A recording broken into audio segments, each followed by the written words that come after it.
Welcome to the Business Leadership Series, where we engage with leaders who are making an impact on their worlds and who want to share their knowledge and experience for your personal and professional growth.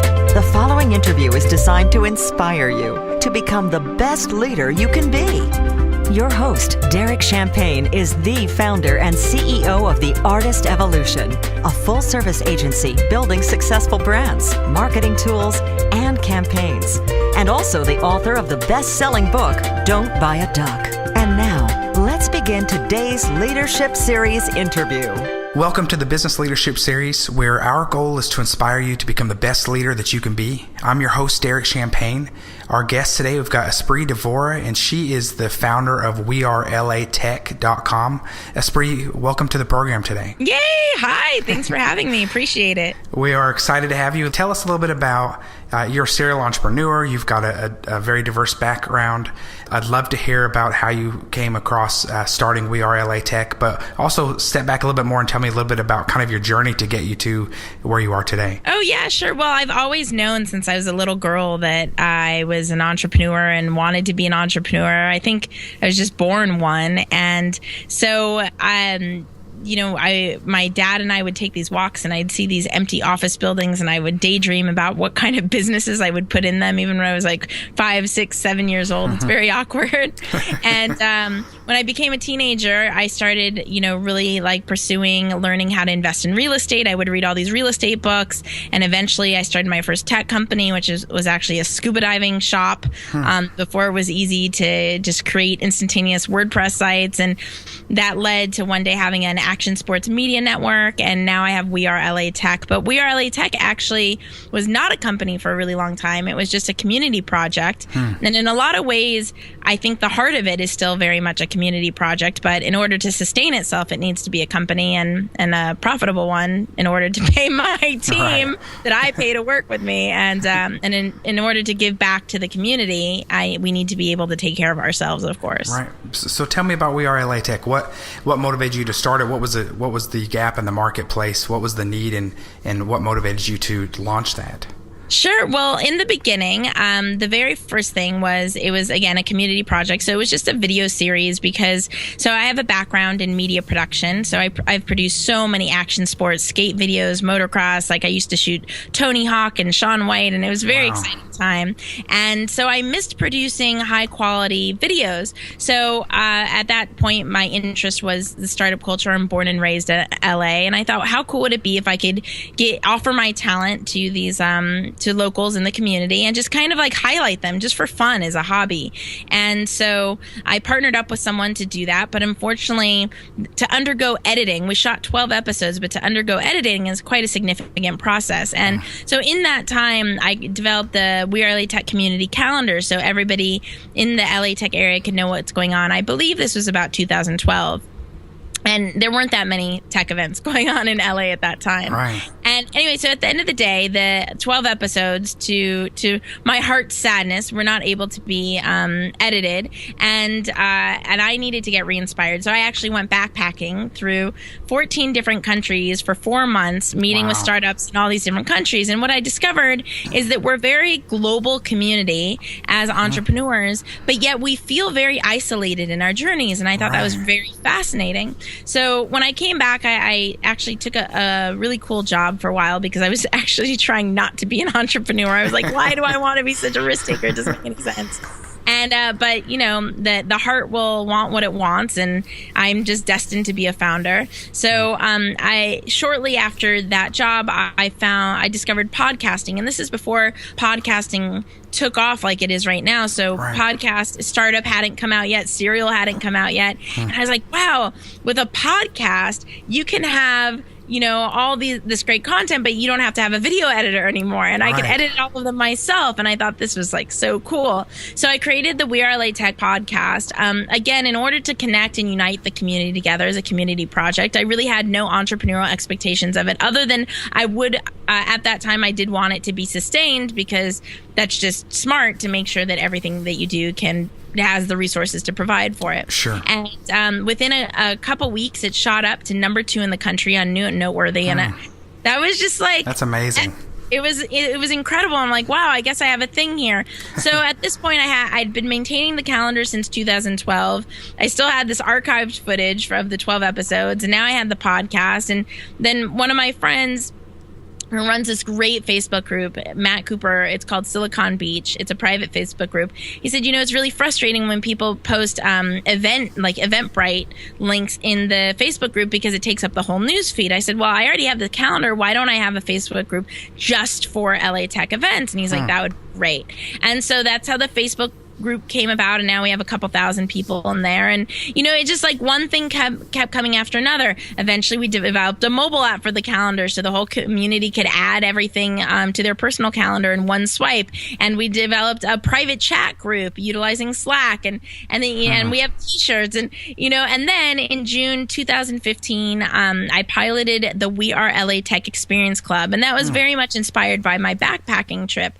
I wanted to have life experiences. Like, why just always be at a computer and not really be experiencing life? And I wondered if other people that had the same passion for technology and growing a company felt the same as I did. So I launched this 3-month pilot program in June 2015 called the WeAreLATech Experience Club, where engineers, founders, investors, product managers, we go, go-kart racing together. We go, cupcake tasting together, wine and paint nights. We do those jet ski jump packs or whatever they're called. Next week we're going horseback riding. It's just really cool stuff. And actually June marks the 1-year anniversary of the WeAreLATech Experience Club. So I'm just congratulations. Thank you. Yeah, it's really, really exciting. So I'm just taking it one day at a time. And what I'd like to see for the future of WeAreLATech is that the Experience Club is, sustainable and then profitable and robust, and that the podcast continues to move forward and connect our community together, and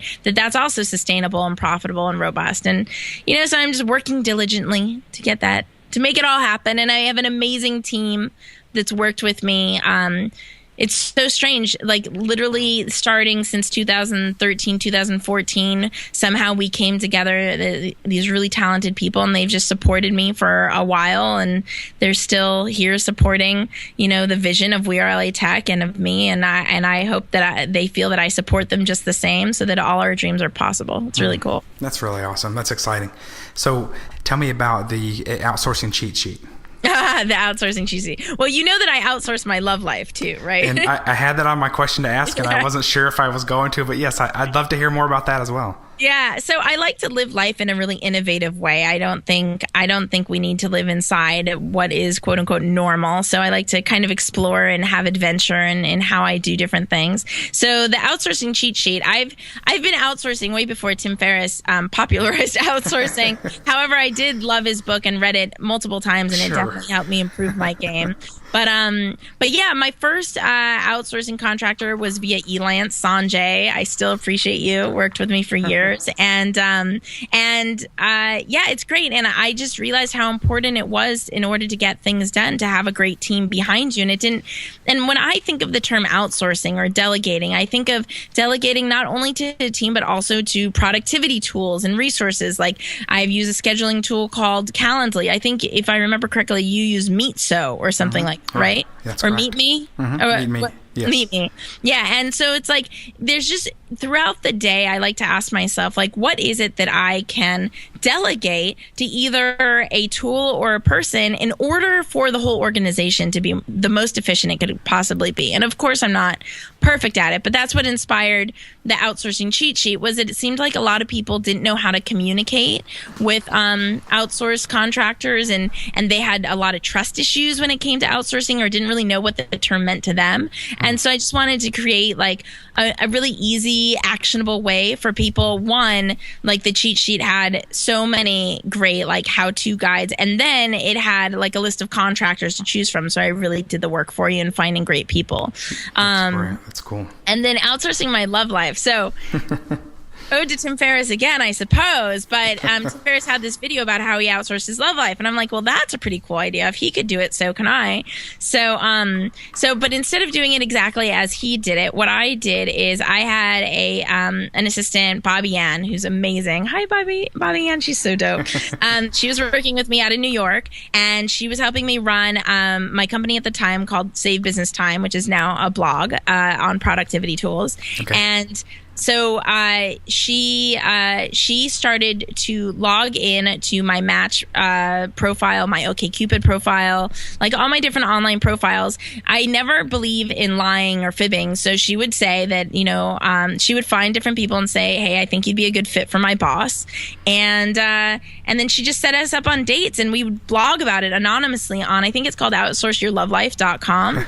And it was so much fun. I went on all these cool dates, and then one of the dates really worked out. It was a super cool guy, and at the end of the day, he had to leave town, so it didn't work out long term. But he was so nice, and I'm so happy for the life experience, of meeting him. He took me on remember, it's all blind dates for me, so he took me on a horseback ride on our first date, which I thought was really killer. Wow. And then we had a great lunch, and he was just a really cool guy. So and then after that, I outsourced my love life to Facebook ads. And that was great. Ended up I built this site. I think it's called strikingly.com/Espree. It might be strikingly.co/Espree, but you can see my site there. And I'll send you the link to Derek. Very cool. Thank you. But and then I sent Facebook ads to that site and ended up meeting cool guys. So I was able to geo-target the exact type of guy that I wanted to meet, and so that was fun. And then most recently, I've been outsourcing my love life to my Facebook friends, and I like going on blind dates, so telling them to set me up on a blind date. That's awesome. I thought that was very unique when I saw that in your bio profile when I was researching more for the show. Proves how much you trust the outsourcing that you're doing. Totally. So I love that. You're living it. You know what's interesting though, Derek? A lot of people, when they see that I'm outsourcing my love life, they just assume that I'm hungry to get married or something. And it's really interesting because I actually do all these, adventurous or exploration methods because I'm just enjoying the journey of life. I'm actually not rushing to get somewhere, and I think that would create so much more peace of mind for everyone if they just kind of took each day as it came and just kind of enjoyed the process behind it all. Yeah. That's why I don't even need to see what the guys look like. All I care about is that they're a good, kind-hearted person that wants to treat me well, Yeah. Well, you have such a passion about you. You obviously love what you're doing. And where does that come from? I know as an entrepreneur myself, we're kind of wired that way too. It wakes us up in the morning. It has us dreaming. It has us writing out our vision and making it into action. But what drives you? What do you enjoy? Where does your passion come from? Totally. Well, I don't know really where it comes from. I think I was born with it, but I do know my mom's an incredibly passionate person. She's amazing. And so she's my hero. And I get a lot of joy in making the impossible possible.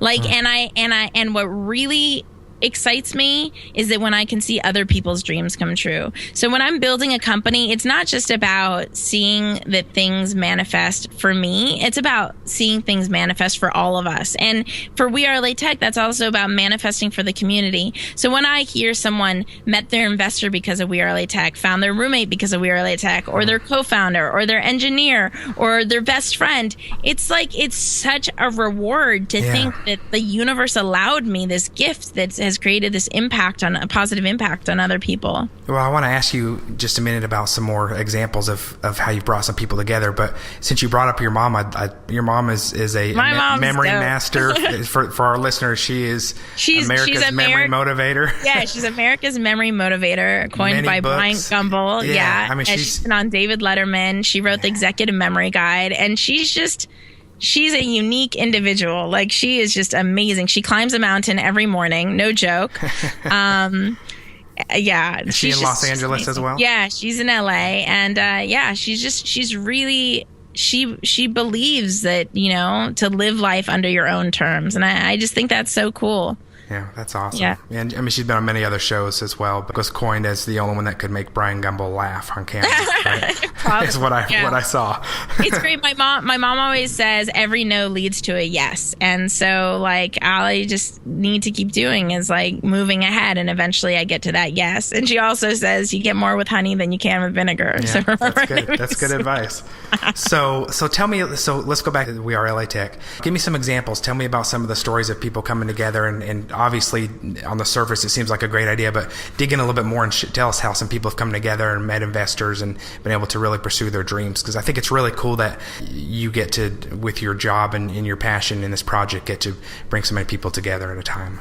Oh, totally. Well, I think what's really interesting is like I really put a lot of emphasis on the culture code for WeAreLATech and in creating unique life experiences for people rather than just like the traditional networking event. And so when you create situations and environments where people could establish that accelerated rapport, it leads to a more beneficial both business and personal relationship, because you start to solidify that trust faster. You start to get to know that person's ins and outs faster. And so in doing things like the Experience Club, where people, get together for a tea tasting, or, this is like, now they have a memory that solidifies like that unique life experience. And then they're able to like really talk about business, because if you just meet someone in a networking event and then somebody says, essentially, what can you do for me? It's not, who wants that question ever? Right. Yeah. Yeah, I completely agree. And those strict networking events start to get so watered down, or it's just cards passing out the whole time, and it really isn't a meaningful connection or engagement. And I've come to avoid those for that reason. Totally. And the podcast is great too. Like one girl, I didn't know her at all. She's like, because of your podcast, I raised $200,000. And I'm like, what? That's crazy. It's like, it's just nuts. Even for me, I had this awesome entrepreneur in LA, Brian Switchcow, on the WeAreLATech podcast a few weeks ago. And he brought up this project of another LA. I always ask in every episode of the WeAreLATech. Well, so there's micro episodes for the WeAreLATech podcast, and then there's the main episodes. Okay. So for the micro episodes, they're called LA Startup Spotlights. So in the spotlights, I always ask, like, who's really impressed you in the LA tech community? Like, what startup, what tech company, what entrepreneur? And so Brian Switchcow brought up this guy, Blake Jameson, who is an LA tech entrepreneur currently in San Francisco pursuing a project called 90 Days to MoMA. I'd never heard about it before. Okay. Wasn't aware that it was going on. And so after the podcast episode, I Google it. I'm like, this is so cool. This guy is launching a project. He's like a tech entrepreneur turned artist. And in 90 days, he's going to get his artwork into SF MoMA, which is like, the Museum of Modern Art. And it's like a story of like productivity, of goal setting, and of making them possible. And so I started following the story that I even ended up flying out. Now, mind you, if Brian was never on the podcast, I would have never discovered this. Right. And so it's now personally impacted me. I ended up flying out for the opening of Blake's art show, and then ended up being in one of his documented episodes, because what he did is he hired a guy off of Craigslist, Eric, to live with him every day and document his journey on getting into MoMA. It's crazy. Right? So it's funny because I think about that. I think about how, it seems so simple. You have someone in the studio recording a simple conversation, right? But then that conversation creates like a domino effect that affects a lot of other people's lives. My own, the girl who got $200,000, the other people that I don't even know about, it's just like, it's crazy. Like, it's crazy the kind of impact we have just by taking action. It really is amazing. I think my journey was somewhat similar, and I had a new book that came out, and so the podcast was kind of a natural outflow with a PR person I worked with, and it was kind of a labor of love as well. I was not looking to monetize. I just really wanted to learn from entrepreneurs and people like you. And it's amazing how this network opens up of other entrepreneurs and other businesses and other motivated people. I would not have expected that until I kind of got into it. And it's just such a powerful platform of honest networking that you really are just trying to learn from one another. Well, from most, right? I'd say if I had one ask from just society in general is to do things driven from the heart rather than a selfish purpose, because like when you create from the heart, it shoots out such amazing positive magnetic energy to the rest of the world to create a positive influence on all those who surround you, it's an unbelievable like life effect, you know? Right. And when you're coming from a selfish place, people pick up on that, and then it almost creates this like dead end zone, and the energy doesn't flow anywhere. Right. You know, because it's going in the wrong direction. Rather than going outward, it's going inward.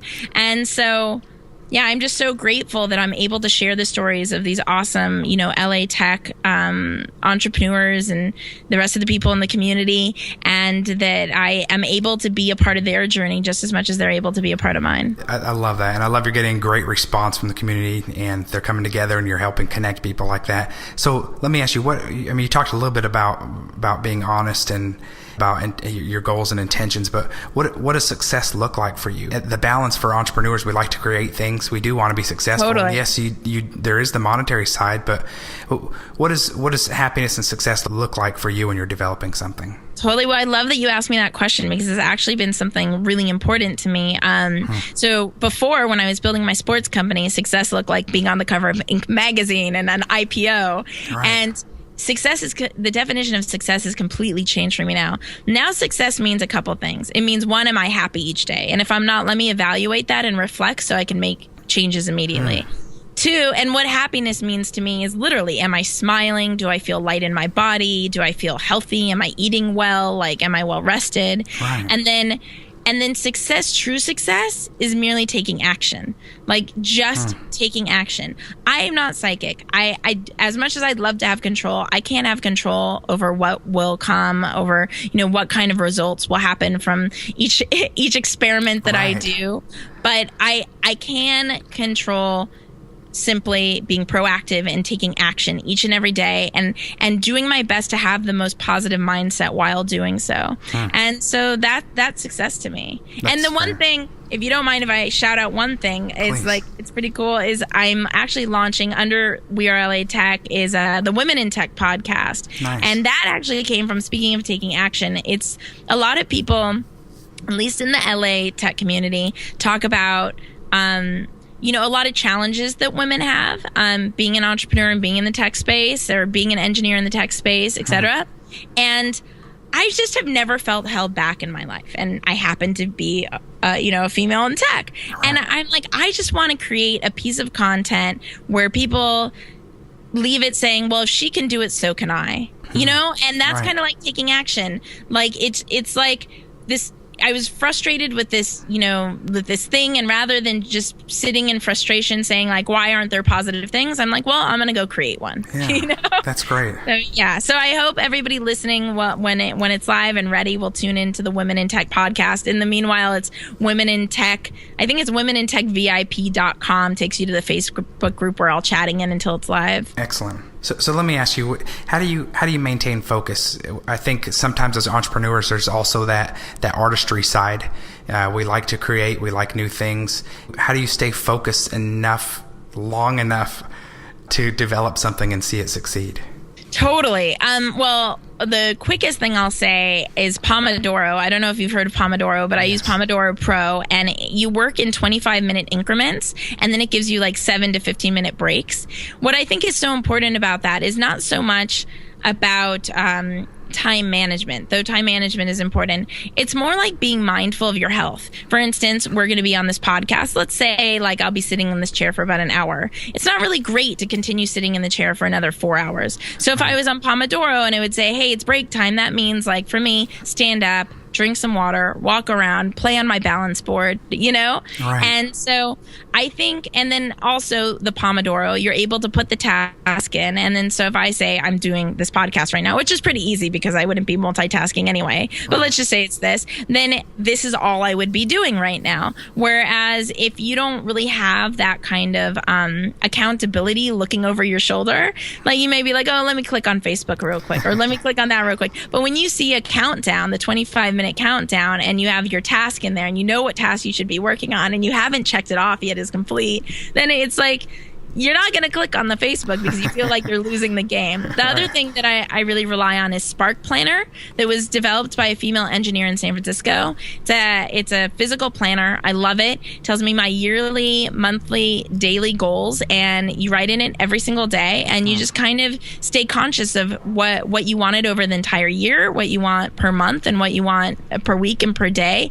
Because really what happens, time flies by, and accountability is huge. And if you don't hold yourself accountable in some way, before you know it, it's going to be December of the end of the year again, Right. And I know this has happened to me many a times, even with all these things in mind to happen. So I just try to stay as conscious as possible to really be utilizing the tools that I have to make them work for me. And doing my best not to overcomplicate things, meaning, there's so many tools out there now. Just find the ones that work for me and then let the rest go. That's great. Are there a couple other tools you can think of that you're excited about, new technology? Oh my God. Contactually is great. I don't know if you're familiar with Contactually. It's a great way to follow up with your contacts. It's fantastic. Fancy Hands is something I use every day. Fancy Hands is like a super affordable virtual assistant service. Essentially, you have US-based assistants help you in 20-minute increments on the different tasks, and you just send it in. It's so affordable. I can't remember their plans, but I think they're as low as like $60 a month. Wow. And then... what else? God, there's so many. I love Evernote. I use Evernote all the time. Calendly is huge. I know we were talking, you use Meet Me. Yes. Yeah. That's awesome. You've got some great pieces. Does Snapchat count? I love Snapchat. I think Snapchat. Their product, but you guys follow me on Snapchat. We are LA Tech. I'm in love with Snapchat. We will definitely do that. So any other entrepreneurial advice you want to share with our listeners, or those of our listeners that might be in a place? I mean, you're obviously passionate about what you're doing. I love and am passionate about my work. What about those that are listening that maybe are not in a position or a place where they're as fulfilled in their work and the majority of their time that they're living out their days? Totally. Well, there's two things I learned through my journey so far in being an entrepreneur, and I think they're really important. And I wish someone told me these things when I was, 17 years old. It was, one is we all create our own journey. I know so many times I've met heroes like Richard Branson and, a lot of people like Mark Cuban and all these different heroes in the world, right? But they all have their own story, their own path, their own timing. And so we have to create our own journey and not worry about replicating someone else's, because it will take us in a different direction. There's no way to replicate someone else's story. And then the second thing that is, I think, the most important thing is your intuition is your oracle. When I was 17, 18 years old, starting my first company, I thought that, someone like 30 would know more than me. You know what I mean? Someone 50, someone 60. Sure. I just thought they would know more than me. And really, your intuition is a powerful thing. It's funny how your intuition knows the right answer. You just feel it. And your right answer may be different than someone else's right answer. But I mean, the most influential book in my life for being an entrepreneur was The Alchemist that I read when I was 14. Yeah. And it's, if you believe in something with all your heart and soul, the whole world will conspire to make that a reality.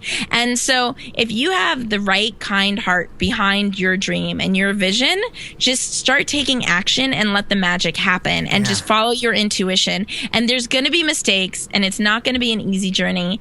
But man, is it fulfilling when you literally make the impossible possible. And everybody's competent enough to do that. Everybody. It's all about just taking steps forward. And it is that mindset too, because when you have that mindset, you start to recognize the opportunities and how they're going to fit in. You don't always know. You don't always know when or where they're going to appear, but when you see them, you recognize it. And so totally. And I just think that's really powerful as well. But if you're closed off to it, then a lot of things are going to pass by, and you're not going to do something new. And I want you guys to feel like, look, if you're sitting listening to this episode right now and you're like, man, she makes it sound so easy, like my life sucks or whatever, or I'm really not digging on my job, like, you're not alone. Like, I want you to reach out to me. I'm just at Espree Devora on Twitter. You could just say hi. Like, I want to be supportive of you. Like, I live my life feeling really grateful that I'm allowed to be a part of your journey just as much as I was saying before as others are allowed to be a part of mine. Like, definitely reach out. Don't stay stuck. Don't stay in that place because you only have one life. We have one life. And sometimes being an entrepreneur is so hard. I live each day by the minute. I'm like, I am okay this minute, you know? And that's sometimes like all you need to get to the next minute. So definitely like don't let yourself drown in being alone. Reach out to me and say hey, and I'll be super connected and make sure I get back to you. Yeah, that's great. Great advice. Is there anything else you want to share with our listeners today? That you guys are awesome. Espree, thank you so much for being our guest. I reached out to you because I thought you had a cool story, and I love what you're doing in the WeAreLATech movement. Where can our listeners learn more about you? Share a couple other contact points. Oh, sure. As I mentioned on Twitter, at Espree Devora. If you want to go to the WeAreLATech Twitter, that's at WeAreLATech, WeAreLATech.com, WeAreLATech on Snapchat, Instagram, all the goods. And and the Women in Tech podcast, WomenInTechVIP.com. And so honestly, if there was one takeaway from the whole thing, other than, making sure to create out of your heart, it's like, just believe it's possible, because that's all you need to start taking action forward. Even if you don't know what the road looks like or what to do first, just believe that it's possible, because anything is possible if you believe it is. Yeah. Espree, thank you again for being our guest, and we look forward to continuing to follow you. And I'm sure some of our listeners will reach out to learn more about you as well. Awesome. All right. Thanks, thank you so much. Have a great I appreciate it. Thanks. You've been listening to the Business Leadership Series, where we engage with leaders who are making an impact on their worlds and who want to share their knowledge and experience for your personal and professional growth. This interview was designed to inspire you to become the best leader you can be. Take a 5-minute complimentary marketing assessment for your business. Whether you're a startup or an established brand looking for more quality customers for your business, this confidential assessment will help you identify the next logical steps for appropriate marketing tools, strategy, and development for making sure your branding and marketing campaign is a success. Visit AssessMyMarketing.com today. That's AssessMyMarketing.com.